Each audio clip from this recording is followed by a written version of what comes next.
How to build an emergency fund even when broke. We all talk about emergency funds, but do we know how to build an emergency fund even when you are broke? In this video, I want to go through everything about emergency funds and how you can build up one. There is one thing that is sure as your birth, and that is the fact that at certain points in your life you will have to deal with emergencies. Those emergencies can range from sicknesses, death, loss of jobs, etc. It is therefore a no-brainer for someone to create an emergency fund towards those issues. Otherwise, you will look foolish in the eyes of friends and family when you are panicking and troubling them for assistance. As the saying goes, he who fails to prepare prepares to fail. Emergency fund amount: how much is enough? Have you ever wondered as to what is the minimum amount you can have in your emergency fund? Unfortunately, there is no one-size-fits-all solution, and most experts have all sorts of figures out there. Most experts will tell you that an emergency fund should have at least 3 to 6 months of your fixed expenses or basic expenses. By fixed expenses, I am talking about expenses you can't do without. These are expenses that what came may you will still incur. These include food, water, electricity bills, child care, rent, etc. If you think this is too much, look at the recent COVID-19 epidemic emergency, which has led to millions losing their jobs in a few weeks. You now have millions relying on the federal government to protect them from eviction in their houses. It, therefore, makes sense to prepare for all these expenses well in advance. Unfortunately, most of us are in such dire straits financially that we have not savings worth talking about. We live every day relying on credit cards even for living expenses. Something we need to do something about. We need to find ways to get rid of these credit card debts. So when you are thinking of the amount to keep in your emergency fund, do not think of just a sum of money like $5,000. Instead, look at what you will need to sustain you for 3 to 6 months without serious problems. Here are some ways you can follow to build an emergency fund even when you are broke. I hope that by the end of the post you will put these tips into action and therefore be better prepared. You owe it to yourself or to your children to prepare. In that way, you will avoid the embarrassment of having to ask for food assistance from food banks or friends. 1.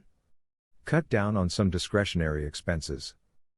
If you are struggling to save, then one of the ways to find spare money for emergencies would be to cut down on some discretionary expenses. Discretionary expenses are those expenses you can still survive without. These are what are described as wants and not needs. I have a video on this channel that discusses the differences between needs and wants. I encourage you to watch it. But in a nutshell, discretionary expenses include entertainment, vacation expenses, etc. You can afford to miss your Caribbean vacation this year and be okay, or you can replace it with what is now called staycation. I have a friend who spends thousands of dollars every year on vacation expenses. Unfortunately, he charges all that to his credit cards. Definitely not a wise way to manage your finances. He would do well to avoid all that credit card debt and instead use the amount that he pays these credit card companies to increase his emergency fund. Another expense that can be easily reduced is cable TV. Some of us spend at least $100 a month for a service we only use 1 or 2 hours a day. We are provided with channels, most of which we rarely watch. On my bouquet, I have at least 100 channels and I only watch maybe 10 channels a month. This is definitely $100 that should be avoided and saved in our emergency fund. Other expenses include gym memberships that we rarely use. And even if we use them, there are other better ways of exercising than using the gym. You can, for example, exercise by walking through your neighborhood. I like going through the woodland near us and study plants and flowers. Sometimes I walk with my daughter for a mile or two, and as a result, I have come to know our area better than I did before. If you are still stuck, you can look around your house. For example, if you have the biggest TV screen possible, you consider selling it and buying a smaller one. Or if you bought it on credit, you can settle the balance and go for a smaller one. The truth is, there are so many discretionary expenses that we can get rid of and find spare cash for your emergency fund.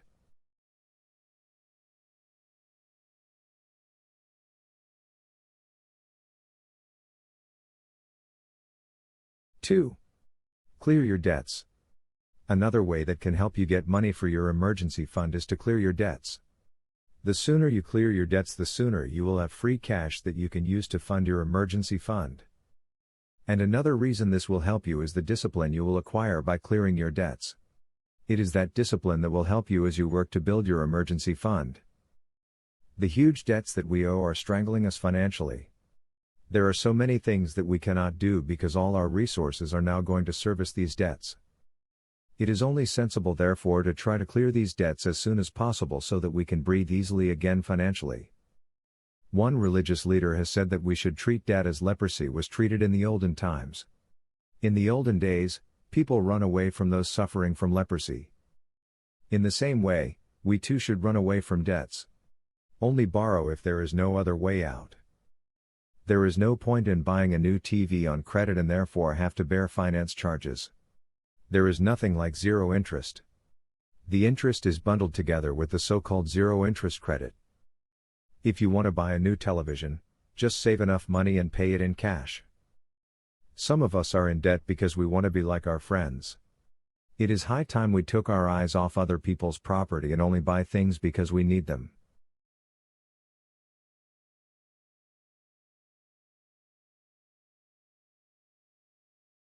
Three.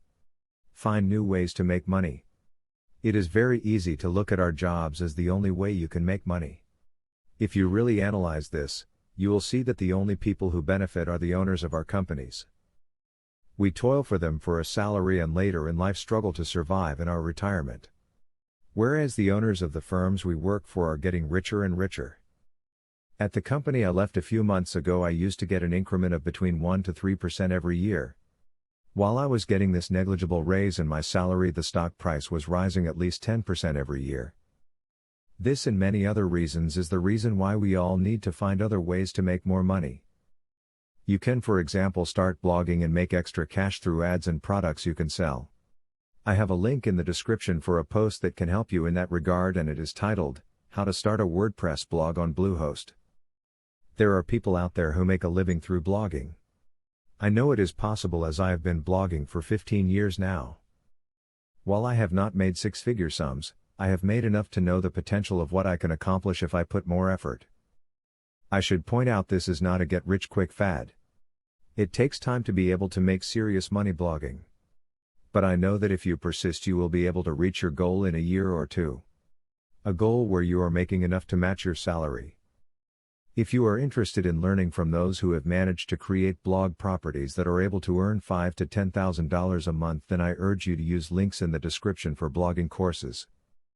If you cannot do blogging, there are other ways to make extra cash. These include learning how to make money at the flea market and taking action by starting. 4. Create automatic transfers to an emergency fund savings account. It is one thing to cut expenses and excess cash, but it is another to avoid the temptation to dip into those savings. Therefore, one way you can avoid this is to create separate savings account for emergencies. Some banks allow you to name your savings account the way you want. In this case, you can name it the emergency fund savings account. In this way, you won't mistake for any other account.